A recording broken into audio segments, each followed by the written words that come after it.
Hi everyone, welcome once more to the class. Like, I'm very sorry for the network that interrupted the live session we had the other time, but we are going to continue from where we stopped. I was trying to establish something on communication skills before we had that interruption. So we are going to continue from there. Basically, we have four communication skills in a language, basically listening, speaking, reading, and writing. And for you to understand it very well, you need to start from the last, which is the last one, writing, to the first one. That's how we are going to take it in these our classes. We're going to actually start from writing and then we go up. But then when we look at these four basic communication skills, you discover that they are of two categories. The first two makes use of what we call phones, which has to do with sounds, which is listening and speaking. In listening, you are trying to do what? To digest sounds and to assign meanings to the sounds that you consume around you. While in speaking, you are meant to do what? To produce those sounds.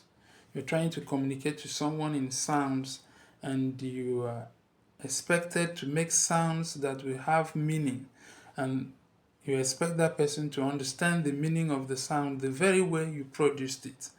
And in that context, we say you are speaking. Then, when you look at the third one and the fourth one, we have them as reading and writing. In this category, you are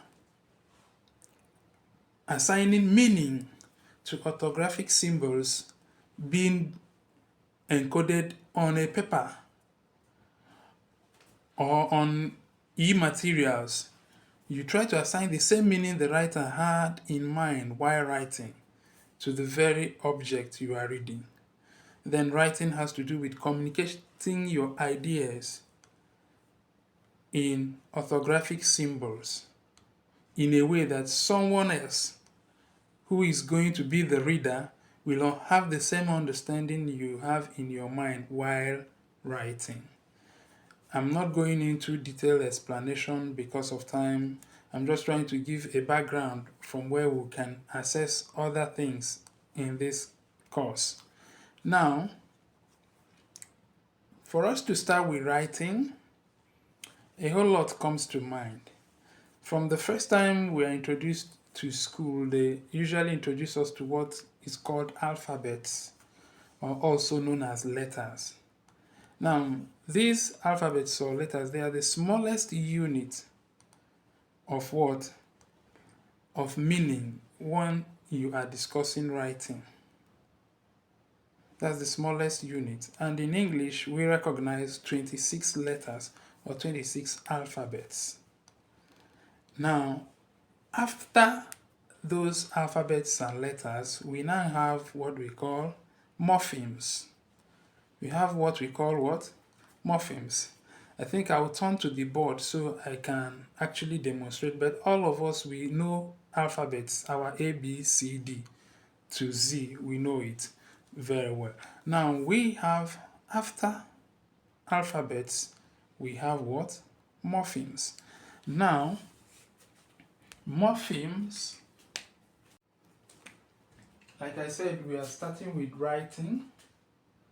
So, under writing, we write with the alphabets that I have said, which are 26, our A, B, C, D, blah, blah, blah. We know it. Now, there are 26 letters in English alphabet. That's the smallest unit you can use to write anything you want to write in English.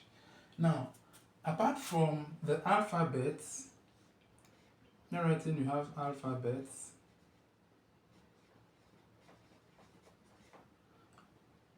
After alphabets, we have what is called morphemes. Morphemes. Now, morphemes can be a letter. it can be 2 or more letters. For instance, S can be a morpheme.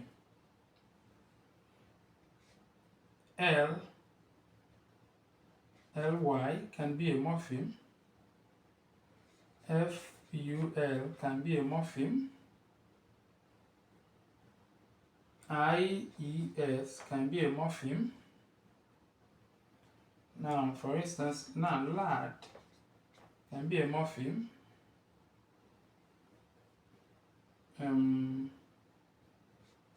Let's say bad can be a morpheme.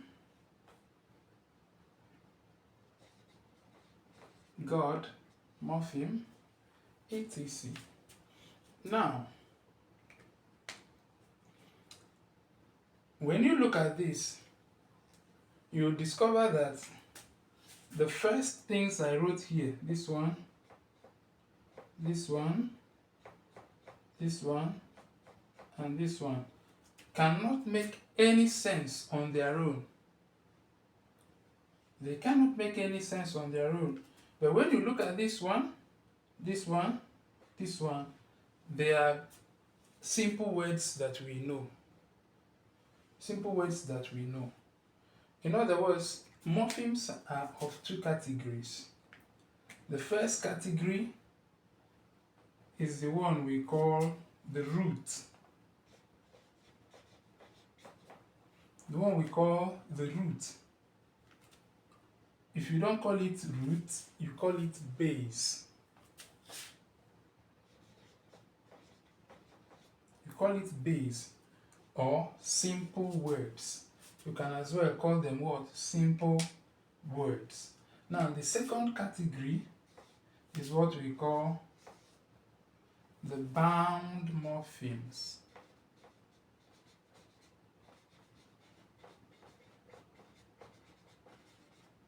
Bound morphemes. Under the bound morphemes, that's where you have all these S, Ly, Ful, Ies, etc. In our next video, in our next class, I'm going to define morphemes for you, and I will expatiate on process of word formation. Process of word formation. But before we go into that word formation, I will clearly define morpheme and give you examples of this and why they happen. Then we can now go into the process of word formation. You now see how words are formed in English, what actually causes word formation in English, and the things we do in order to create new words in English. And you'll get to know how several words you are using in English were formed. From there, we can proceed to reading, we can proceed to other topics, like in your detailed grammar, like all these your nouns, verbs, and the rest of them. We can now proceed. Thank you for your listening.